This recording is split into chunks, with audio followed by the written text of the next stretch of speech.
evening, I'm Adrienne Arsenault. Andrew is away. Tonight, the Liberals say victims of sexual misconduct in Canada's military will get an independent voice, just not yet. I'm furious, I'm angry, I am praying for change. Also tonight, on vaccines and lockdowns, some bright spots in Canada's fight against COVID-19. Now we can say I've got a dream, and the dream is coming true. Alberta starts a vaccine blitz of some essential workers. I was really excited. And Joe Biden's first 100 days. This is going to help people in ways that is unimaginable. The date is symbolic. What about the record? This is The National. The Department of National Defense launched an offensive today against sexual misconduct in its ranks, 6 years after an independent review pointed to a solution.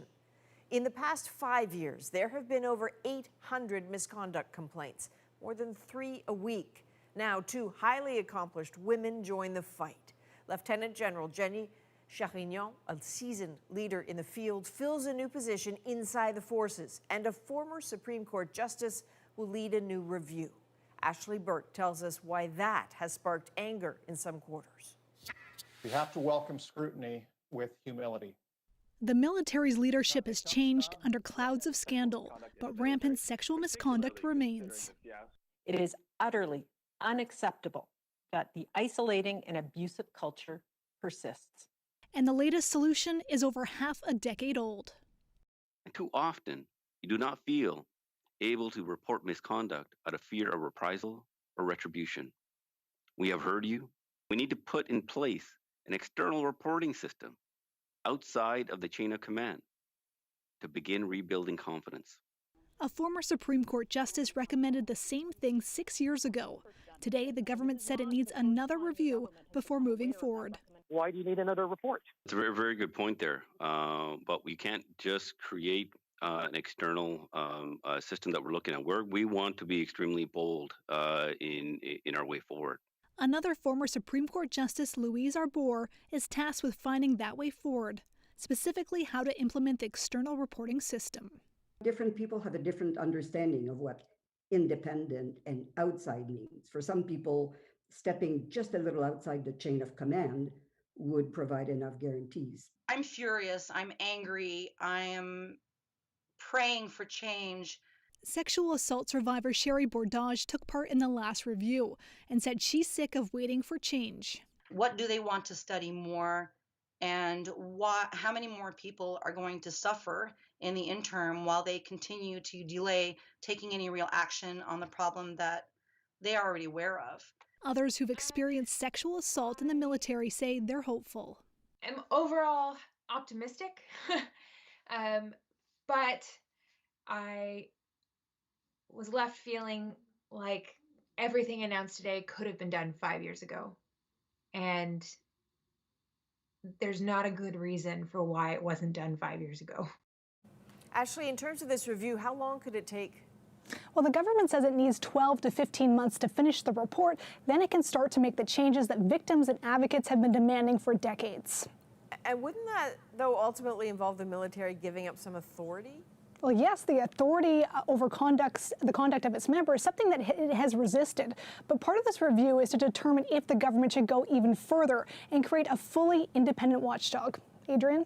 Okay, we'll see. Ashley Burke, thank you. Thank you. So why is the government choosing another review over action for now? Rosie and the At Issue panel will take that on. That's coming up in about 25 minutes. So let's turn now to the COVID situation in Canada. And today, a welcome dose of good news. Province after province expanding vaccine eligibility, moving timelines up. This is where the country stands now. Nearly 32% of the population has had at least one shot, a number that is poised to rocket up over the next few weeks. That is leading to another big question. When will Canada hit herd immunity? We'll get to that in a moment, but first, Catherine Cullen lays out when more Canadians will get to roll up their sleeves. Right now, demand is still overwhelming supply, as the lineup at this pop-up vaccination clinic in a Toronto hotspot shows. We're really lucky we managed to get an appointment today. So we don't have any more tickets for today. We are back tomorrow. Many weren't so lucky. This is what we have, and we're gonna have to make do with it. So I'll be back here tomorrow at 6 a.m.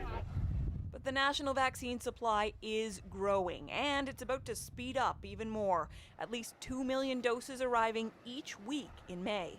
What's changed is the massive increase in vaccines in the next few weeks.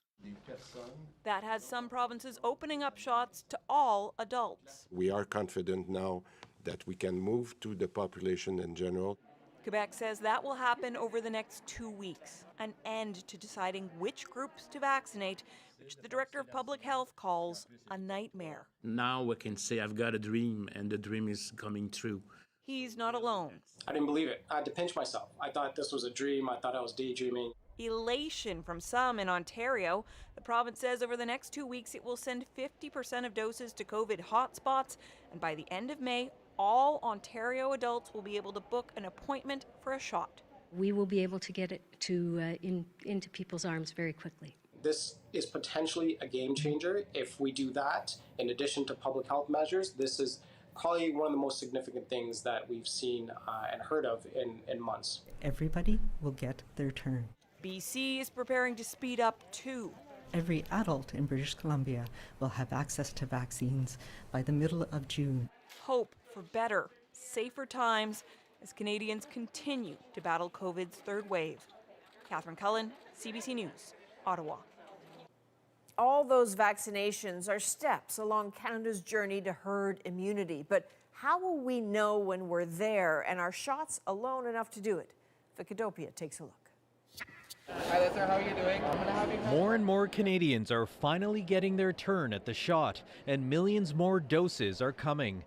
In fact, when it comes to the share of the population with at least one shot, Canada has now surpassed many large countries in Western Europe. But how will we know when we've done enough? Experts say restrictions can loosen when that number gets to around 75%. It could be anywhere from mid-July to August kind of time frame. 75% may give us some freedom, but not necessarily herd immunity. We're sort of basing herd immunity on percent vaccination, but not all vaccinations are equal. We can't be sure that because we have 75% of a population vaccinated, that we have 75% of the population protected. A lot of the uncertainty is because for COVID-19, scientists still don't know how much antibody response is enough to continue to protect us long term, especially when new variants emerge. You know that as long as your antibody level is above X, that you're going to be protected. And if a new variant comes, then you can remeasure the X and change it to adapt. And we of course don't know that for COVID yet because we're not that far into it. Scientists say if we want to get to something that resembles herd immunity sooner, it won't come from vaccines alone. It'll still depend on minimizing risks to prevent the virus from circulating in communities. So if you have, for example, a population with very, very little transmission, such as we see in Australia and New Zealand, where outbreaks can be detected rapidly, they're nowhere near herd immunity, and yet they can still relax these restrictions because they're able to control outbreaks. Just when we'll achieve herd immunity is like so much in this pandemic. We'll know when we get there. Vicadopia, CBC News, Toronto. School teachers and staff in Manitoba will soon be able to get their COVID-19 vaccines south of the border. Our goal here is obvious. We want to keep our schools open. Although there's a surplus of demand here, there's no surplus of vaccines. And so having the ability to have the partnership with North Dakota is very valuable here. Premier Pallister says school staff will be included in an arrangement that allows Manitoba truckers entering North Dakota to be vaccinated there. Provincial teacher unions have called for classes in Winnipeg to move online. Schools have recorded more than 400 cases in the past 2 weeks. Another kind of workplace was targeted today in Alberta. The province kicked off a plan to vaccinate up to 15,000 workers at meat packing plants. Some have been the site of rampant infections. Carolyn Dunn shows us how the plan is being received. Today was vaccination day for hundreds of meat processing workers. This Cargill plant wouldn't allow us into the clinic, but did provide these images. 1,600 of its 2,300 workers registered to get the jab. I was really excited, and ultimately that's kind of what pushed me today to get up and get going. Cargill is among the first of about 100 meat processing plants targeted for vaccination in Alberta. Another, JBS, is offering a $100 bonus to each of its 2,800 workers who get the shot. For those that are hesitant when they see their colleagues and coworkers having got the vaccine, and it's simple and easy, and I think we'll expect a batch of them coming that way. Early in the pandemic, the Cargill plant was the site of the largest workplace outbreak in North America. Nearly half the workforce caught the virus. 3 deaths were linked to the plant. The RCMP is still investigating a criminal complaint from the family of Benito Quesada, who died of COVID last May. Today, Quesada's good friend got the vaccine in his honor. He's my big brother, always thinking about him. We had more cases and even some variant cases in January and February, and so they come to work constantly every day wondering if they're going to be safe. Today, they're one step closer to safe. Doctors say targeting meat plants could be the beginning of a winning strategy. Could we go to places of worship, for example? Could we go to schools? Could we go to other large employers? I think it's not a one-size-fits-all. The key, she says, is bringing the vaccine to the people who need it most, but may have the least access. Carolyn Dunn, CBC News, Calgary. And Alberta reported a record number of daily cases today, more than 2,000. This afternoon, Premier Kenney reintroduced restrictions in parts of the province. Effective tomorrow, we are implementing targeted public health measures for hotspots across the province. So, indoor fitness facilities will close in those hotspot regions. High school students will go online, and certain municipalities with higher case rates will have a curfew. New Ontario modeling shows COVID cases plateauing, but at a really high level. The province added another 3,800 today, so people are being urged not to relax yet. So there's clear reason for hope, but this hope requires a commitment, a dead-set determination to see the job through. ICUs are under incredible strain today, treating a record 884 COVID patients. And even in the modeling's best case scenario, that pressure will remain until at least June. The surgical backlog, a crisis in the making, is more than 250,000 cases and counting. Quebec has had relative success keeping its third wave under control, especially in Montreal. As Alison Northcott explains, tough restrictions and timing may have made all the difference. Montreal has been under tough restrictions for months. Inconvenient, but after a brutal first and second wave, some believe necessary. We made some serious mistakes that caused us to take extraordinary measures. On commence à voir vraiment les rayons de soleil. Quebec's health minister says the province is starting to see rays of sunshine as cases and hospitalizations stabilize and vaccinations pick up. By May 14, all the population, all the adult population would have been able to take their appointment. After a warning last month about a possible surge in cases, the tone today was more optimistic. 1 million more doses in a month.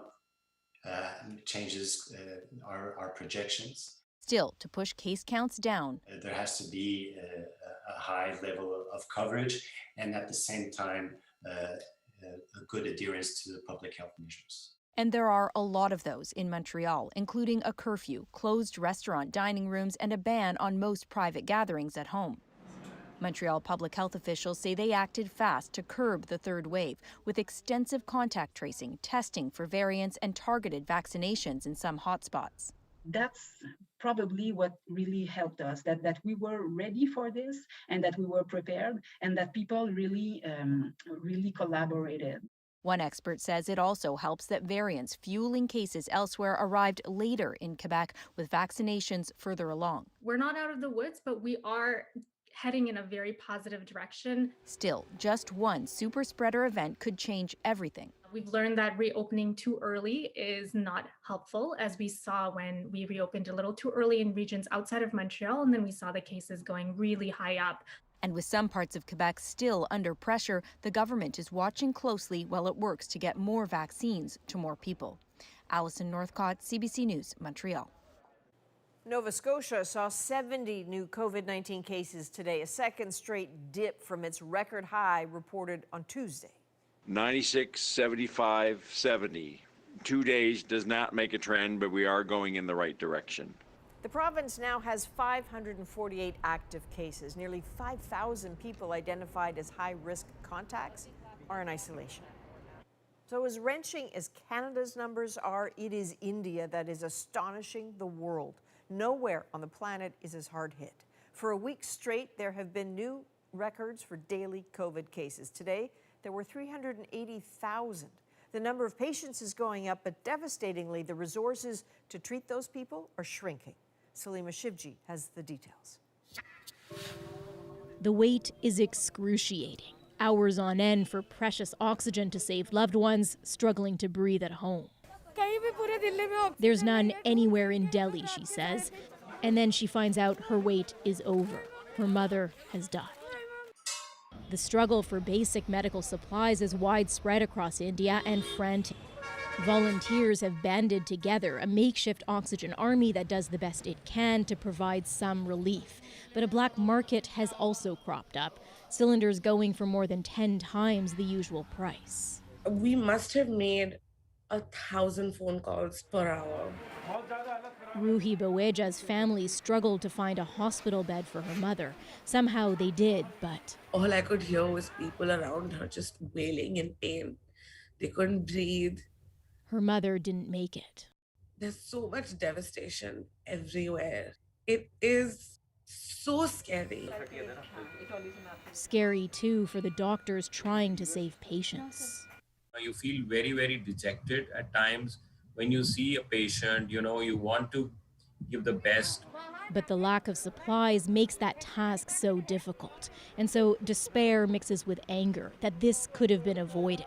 India's perfect storm that led to this brutal second wave with more contagious variants was propelled by scenes like these. Aapka ek vote. State election rallies with large crowds well into mid-April and a slow vaccine rollout. It was undeniable that India was on the verge of a catastrophic wave of this infection, and yet we really didn't see much policy action. He warns the official death count is vastly underestimated, and even as supplies are urgently shipped in from allies, relief is far off for India, heaving under the pressure of a virus that won't let it go. Salima Shivji, CBC News, Ottawa. A tragic event in Israel tonight. Dozens of deaths are being reported after a stampede at a religious festival. So videos show thousands tightly packed together trying to flee the chaos at the site. Tens of thousands of ultra-Orthodox Jews were said to be gathered for annual commemorations that include all-night prayer and dance. Officials confirmed the deaths without giving exact numbers and said dozens more had been wounded. At a court proceeding for Russian dissident Alexei Navalny today, a health update from his lawyer. Естественно, конечно, силы у него несколько меньше, но тем не менее он держится достаточно бодр.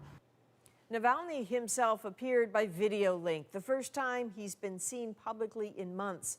Defiant as ever, after ending a hunger strike, he called President Vladimir Putin a naked, thieving king. As Chris Brown shows us, Putin is cracking down on criticism far milder than that. It was like this for about half an hour. There's no safe place in Russia these days for critics of President Vladimir Putin. Increasingly, the security services are intimidating people such as Nikita Golovizin at their homes. The thuggish men caught on his building's security cameras arrived after he displayed a European Union flag on his balcony and put up a sign calling Putin a thief. They're afraid of any other opinion to the future of our country. 3 days after we talked to Golovzin, They came for him again and arrested him as he left for work, jailing him for 7 days. Facial recognition technology is making it a lot easier to track and intimidate activists and journalists. Police came to the home of this TV reporter, demanding he prove he was working at last week's big anti-government protest and not there as a supporter.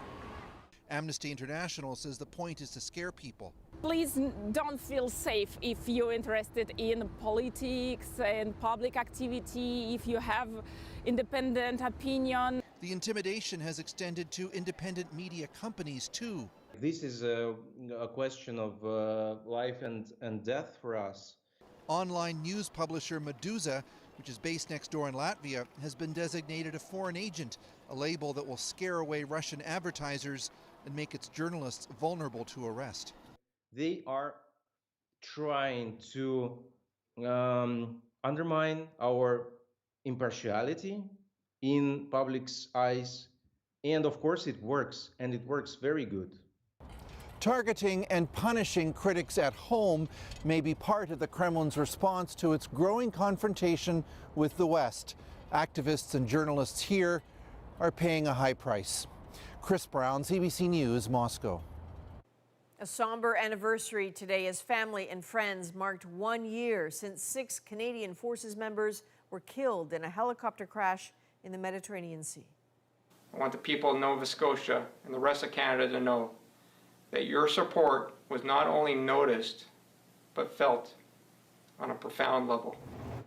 The Cyclone helicopter went down during a training mission, killing all 6 crew members on board. A virtual ceremony replaced a more public memorial originally planned for today. A CBC News investigation looks at how a breakdown in information sharing may have helped fuel Canada's third wave.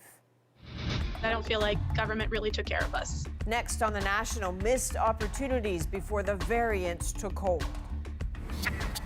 100 days of U.S. President Joe Biden. For some, it's not politics as usual.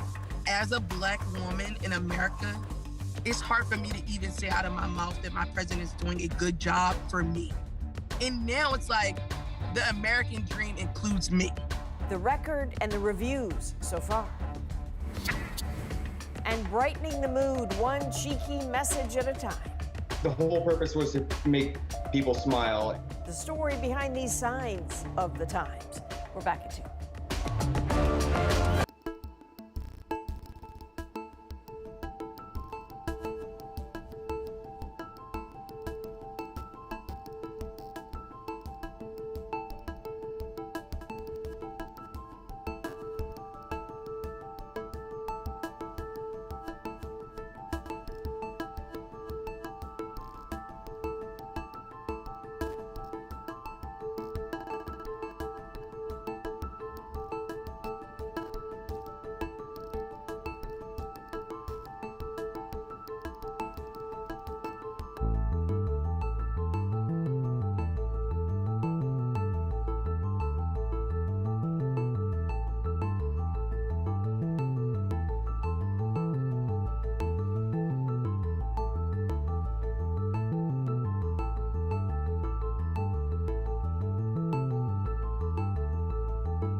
Welcome back.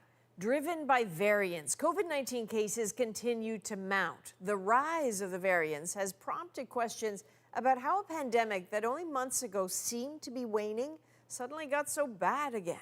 Jorge Barrera looks at some data that helps answer that question. I like to move it.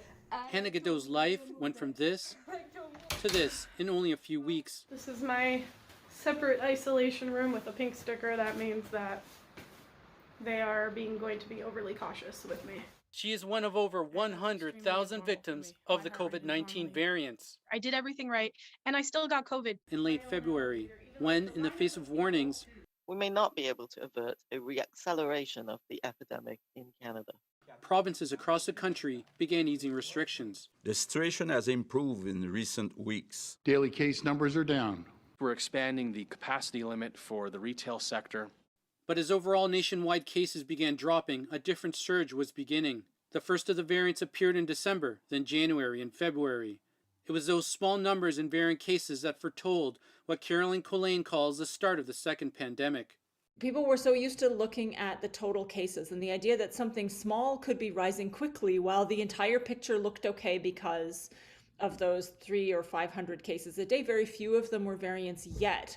A CBC News data analysis shows with restrictions loosened, cases of variants exploded. The yo-yoing from lockdown to lockdown scenario that we feared would happen was exactly what happened.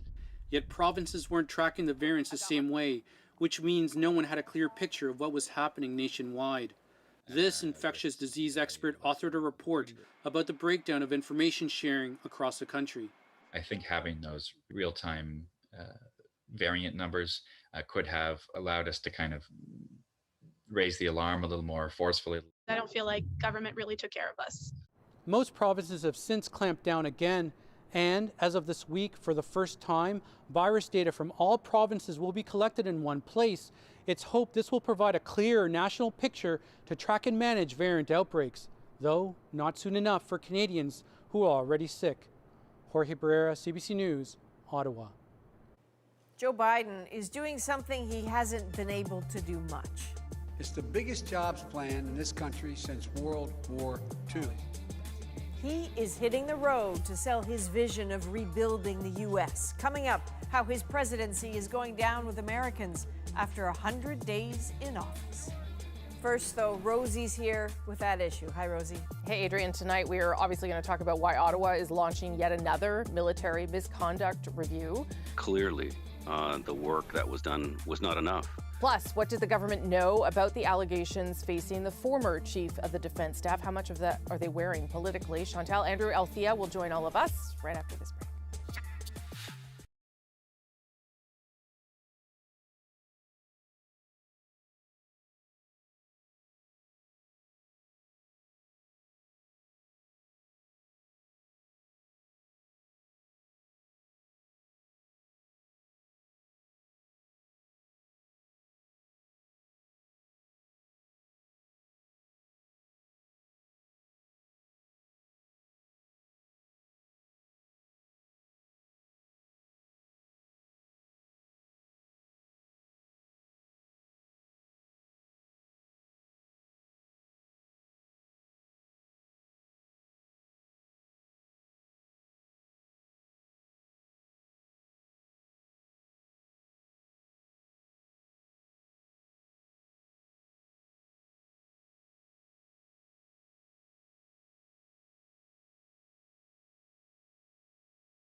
to every person in the Department of National Defense who has been affected by sexual harassment and violence and felt that we were not there to support you. I'm truly sorry. An apology from the Minister of National Defense today that came with this announcement. Madam Louise Arbour, former Supreme Court Justice, has agreed to lead an independent external comprehensive review of our institutional policies and culture. The second review into military sexual misconduct in 6 years. This as the government continues to face questions about the allegations against then Defense Chief General Jonathan Vance about who knew what and when. My office knew there was a complaint against General Vance. Nobody knew that it was a Me Too complaint. He either isn't being straight with Canadians, Mr. Speaker, or his chief of staff chose to cover it up and keep him in the dark. So, what are the political consequences for this government? Is another review the solution to any of this? It's Thursday. I'm here with At Issue. Chantal Hébert, Andrew Coyne, and Althea Raj all join me. I'll start with you, Althea. What did you make of the announcement today? It certainly seemed familiar, I think would be a generous way to describe it. You mean because it sounds exactly like what Marie Deschamps offered back in March of 2015, which the government inherited and would have been fully briefed when they came into power? Yeah, it did sound like that.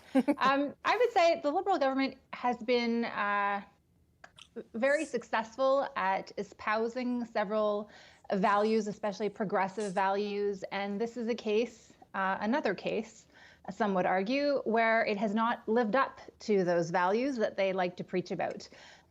They could have acted on Madame Deschamps' report. He could have clearly just come out, he being the minister, come out and said that they, were sorry that they had not acted on this report sooner, and they were going to implement an independent body that would receive complaints that would be outside of the chain of command, and that they would look to build on how they could ensure that that process works better for the victims. The other thing I think this is really all about, frankly, is this is about trying to take this issue away from the Prime Minister and the Prime Minister's office and about making it about a systemic problem. So a systemic problem that needs a systemic solution. And that's really what we saw today. And the timelines that are many months, maybe a year out, means outside of the election. Hopefully for the Liberals, they are trying to bury this, not an issue they want to talk about during the campaign. It can be true, though, Andrew, that it is a systemic issue and that there are questions the Prime Minister's office needs to answer, too, involving both all of these things, I would think, too. Yeah, I mean, an independent investigative body outside the chain of command would have been handy in dealing with, let's say, the complaints against General Vance. But that committee, that body wasn't put in place, though it was recommended 6 years ago. The report has been sitting on the minister's desk. And it would appear that part of the reason it wasn't enacted was because of General Vance. The minister knew going in, or should have known, that there was at least red flags raised about General Vance's conduct going back some years. He certainly was told 3 years ago that there were complaints against him and did nothing about it. But even more concerning than what happened 3 years ago has been what's been going on more recently. This issue is no longer about who knew what when, so much as who did what and said what and for what reason in the Prime Minister's office and around them. We know, for example, that not only did Minister Sejan not do anything about it, the complaint himself, but he didn't even pass it on to the Privy Council office, as he claimed. In fact, what his office did was punt it over to the Prime Minister's office, who then called in the PCO, who did nothing. So the involvement of the Prime Minister's office, I mean, should not be a surprise. This government, even more than past governments, all roads run through the Prime Minister's office. And that's why it becomes very important to try to figure out why we can't seem to get a straight answer out of these people, why we have to drag the truth out of them over a period of weeks, and what, in fact, was the involvement of the Prime Minister's office going back three years. What the government says, what the Prime Minister says, what the Minister says, of course, is that they were following due process, that they couldn't get involved in the complaint in order to allow it to be investigated properly. I am not saying that makes any sense. I'm just saying that is their justification for what Andrew just explained there, Chantal. So we have a Liberal leader who campaigns in 2015 on being a feminist and having fired 2 MPs over allegations of sexual harassment, comes into office, finds on his desk a report from a former Supreme Court justice that says that sexual harassment is endemic in the military and that an independent body is needed to handle complaints. That is on the day that you come into office.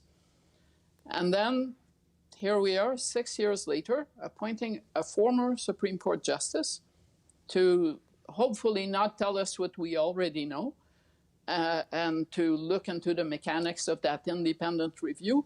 And in between, what you have in most generous terms is gross negligence of any word, rumor, noise that there might be issues at the top of the military. Now, this is not a prime minister who does not have a report that doesn't tell you that there's a systemic problem.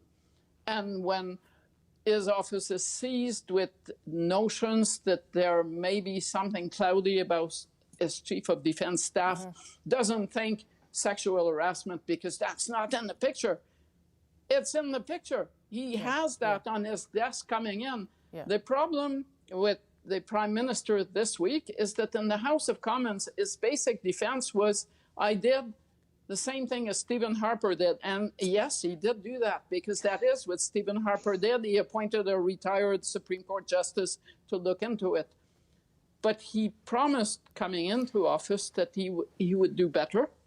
I don't think you can divorce this issue anymore from the prime minister by appointing Louise Arbour as Maggie Deschamps' successor to look into the same issue. I mean, I guess I don't understand, just as a regular person, why you couldn't just do something instead of asking for another review, why you couldn't take one of those recommendations and implement them. And then I guess my other question for all of you would be, does Minister Sajjan have any credibility on which to present these ideas, given that he has been the minister since 2015 and has not made any of these moves himself? Althea. There's nothing that prevented them from moving forward on the recommendations that were in Madame Deschamps' report. They could have taken some time to reflect on how they were going to build an outside body, what else they would like to do, how they were going to treat complaints, because in her report she says victims should be able to choose whether or not they want their complaint investigated, how that was going to happen. There were different suggestions percolating in academia and in civil circles on how they could do that.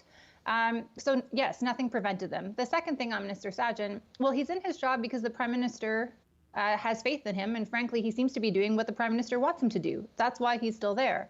Was not given a mandate to create this outside body. Could he have been? Absolutely. Why they chose not to do that, I don't know. I mean, this week in the House of Commons, we learned that more than 700 victims came forward, alleged victims, people with complaints about sexual assault and sexual harassment in the military in those 5 years. Yeah. Andrew, that's a lot. Yeah, yeah. And those are only the people who complained. Yes, exactly. Andrew. Okay, two things. One is we know, I think, why they are acting now and in this way. They want, as Althea said, they want to punt this past the next election. And the best way to do that is to put it in the hands of a judicial inquiry and leave it at that. And nobody can really question that. They didn't do this in response to all the revelations that had come out about General Vance or about other complainants within the military. They did so immediately after it became clear that the Prime Minister's office had been involved in this file. So now that we know that the file that Mr. Sajjan didn't want to touch because he didn't want to politicize it was in fact in the supremely political hands of the Prime Minister's office, I think it behooves us to ask why they didn't want to deal with this 3 years ago. And I don't think it's coincidental that this whole thing arrived on Minister Sajjan's desk in the spring of 2018 when the Prime Minister himself was under fire, under question, for his own sexual misconduct, alleged or otherwise, which he's never really taken the trouble to properly deny. I don't think it's too much of a stretch to say they would not want to have been seen to be taking down the nation's highest military officer over a sexual misconduct offense at the very time when the Prime Minister was under the same questions himself. I think they wanted to make this go away at the time, and they buried it. Chantal. I'm not going to go there because Andrew is clear enough on this, but I will point out that there are high political stakes for the Liberals in this. And in their desire to punt this beyond the next election and be done with it, in the sense that one of the key advantages that the Liberals have over the Conservative is that they do a lot better. They are a lot more competitive with female voters. And this is dangerous for them. And I agree with Andrew. I don't think that it is all this information coming to light that is suddenly prompting this need for non-action, but rather the fear that it could cost them their edge with female voters. Okay, I got to leave it there. Thank you all. Appreciate it. Before we go, be sure to subscribe to At Issue, the podcast with extra content, including the panel's take on this story. Make no mistake, Ontario workers now have access to the most generous sick pay program coast to coast. You can find that on any major podcast app and our website, cbcnews.ca/The National. And with that, back to Adrian in Toronto. I love you. A lot of folks out here tonight. Joe Biden is on the road tonight pitching his plan directly to the people, why his greatest challenge is back on Capitol Hill. And later, businesses throw a little shade with their signs to bring a moment of brightness to their town.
Welcome back.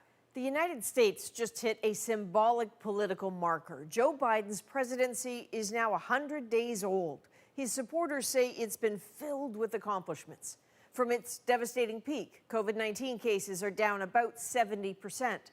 After more than 500,000 deaths, nearly 100 million people have now been fully vaccinated. And a nearly $2 trillion relief package has put money into needy pockets. Katie Simpson looks at how voters feel about Biden so far. The President of the United States Joe Biden. Now comes the even harder part. After spending the first 100 days of his presidency developing a plan to rebuild the U.S. economy, Joe Biden is hitting the road to sell it to voters. It's a once-in-a-generation investment in America. Biden has participated in only a few public events like this so far, striking a dramatically different tone in governing from that of his predecessor.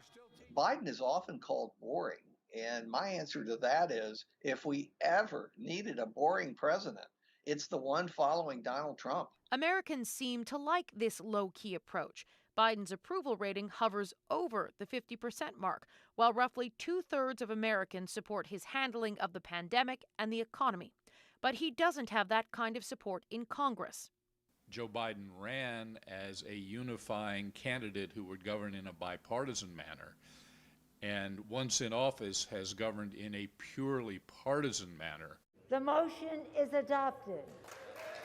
Biden failed to get a single Republican vote for his COVID relief package, and there's little appetite for his plan to raise taxes on the rich and corporations to pay for new social programs.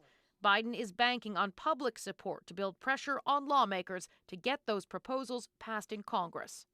This is going to help people in ways that is unimaginable, in ways that will change the trajectory for their children and their grandchildren. Christina Hawley lives in Philadelphia with her husband and 3 kids. She's a full-time student, and he's a food services worker with an annual income of roughly $40,000. The new and expanded social benefits Biden wants to pass will help families like theirs. Hawley says for the first time, she feels seen by a political leader. As a Black woman in America, it's hard for me to even say out of my mouth that my president is doing a good job for me. And now it's like the American dream includes me. Support in Congress is unlikely, so Biden needs to look ahead to the 2022 midterms, hoping these proposals will resonate and get more Democrats elected.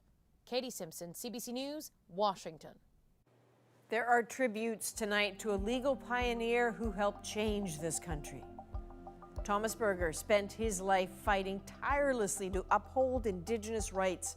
His groundbreaking legacy next.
I'm Jamie Poisson, and tomorrow on CBC's daily news podcast, Front Burner, everything you need to know about the risks of getting very rare blood clots from vaccines like AstraZeneca.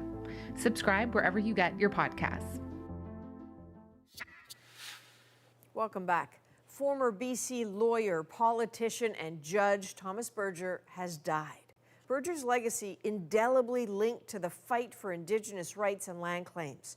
In the North, he is best known for his work heading the Mackenzie Valley Pipeline inquiry in the 70s. Kate Kyle tells us how people are remembering him. Thomas Berger spent a lifetime championing Indigenous people and rights, best known for leading a landmark court case in the 1970s, acting for the Niska Nation that established Indigenous land rights for the very first time. Well, it went all the way to the Supreme Court of Canada, and it proved that that our people have Aboriginal rights, and that it also meant that Canada had to protect those rights.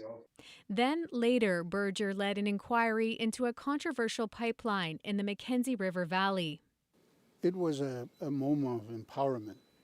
Stephen Kakfwi is a former premier of the Northwest Territories. He says Berger's inquiry gave Indigenous people in the North a say in what was happening around them. We have a plan. We want to take control of our life.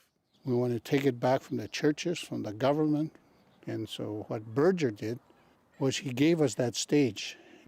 Berger and his inquiry traveled to every small community along the Mackenzie River Valley in the Northwest Territories and several in Yukon, hearing hours of testimony. In the end, Berger called for a 10-year halt for the project. You know, I think if my inquiry did anything 30 years ago, was to give Aboriginal people an opportunity to find their voice, to say to Canada, this is who we are, this is where we live. Tributes to Berger have flooded in, from the Prime Minister to Indigenous leaders. Assembly of First Nations National Chief Perry Bellegarde said, "He showed us why reconciliation would benefit all Canadians." Berger was still working into his 80s, making sure younger generations knew the importance of having their voices heard.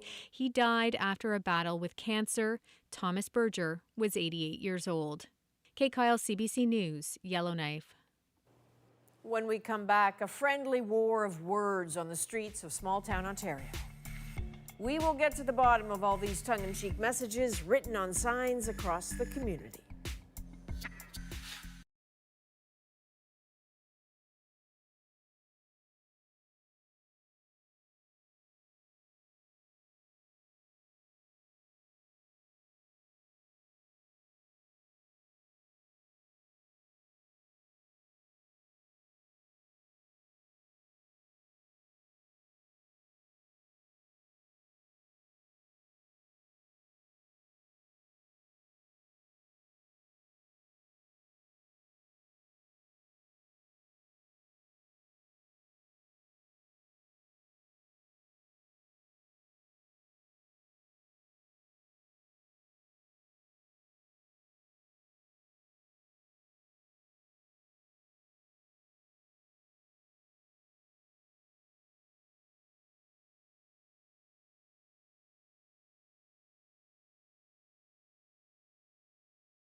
It seems the local Legion in Listowel, Ontario just couldn't resist stepping into a battle of the signs that has taken over the town.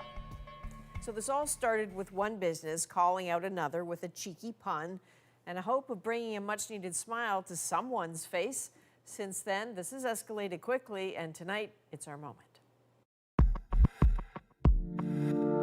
I threw a sign up on my sign that said, simply asked Dairy Queen if they wanted to have a sign war.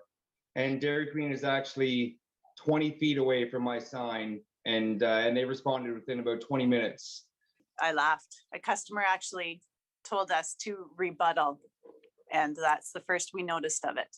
Right now, it's growing minute by minute, but I would say there's anywhere from 75 to 100 businesses in our small community alone. And it's now spread past that into neighboring towns and counties and stuff like that. It's unbelievable. It's exciting to see it. I really feel that Listowel's pulled together and they're making puns on each other. It's nice to see it. The whole purpose was to make people smile, and with the help of everybody in our town and community, we've done exactly that. This is so much nicer than Twitter. And listen, this battle isn't going anywhere. A warning to the folks at Dairy Queen. Apparently the people at Speedy Glass have something up their sleeves, so just be careful. Listowel's had a bit of a hard time during this outbreak, so they need this. That is the National for April 29th.